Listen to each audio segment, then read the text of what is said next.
Le principal suspect dans l'enquête sur la mort de Maëlys, a reconnu avoir giflé la fillette lors de son audition, a appris France Info vendredi. Nordal Lelandais a reconnu avoir giflé la petite Maëlys, et c'est ce coup qui, selon lui, a entraîné la mort de la fillette, a appris vendredi 6 avril le service police-justice de France Info, confirmant une information de BFM TV.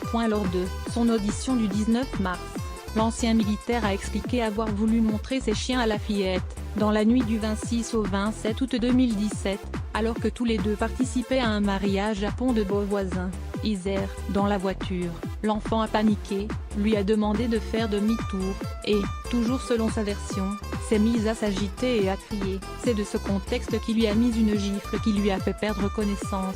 Il explique ensuite avoir tenté de prendre son pouls, en vain. Ayant constaté son décès, Nordal Lelandais dit avoir déposé le corps de Maëlys dans une cabane près de chez ses parents. C'est après être retourné au mariage que l'ex-maître chien dit être revenu chercher le corps de l'enfant pour le cacher dans le massif de la Chartreuse. Il s'agit de sa version des faits et les investigations se poursuivent. Le 14 février, Nordal Lelandais avait avoué avoir tué l'enfant involontairement, sans donner plus de précision à l'époque.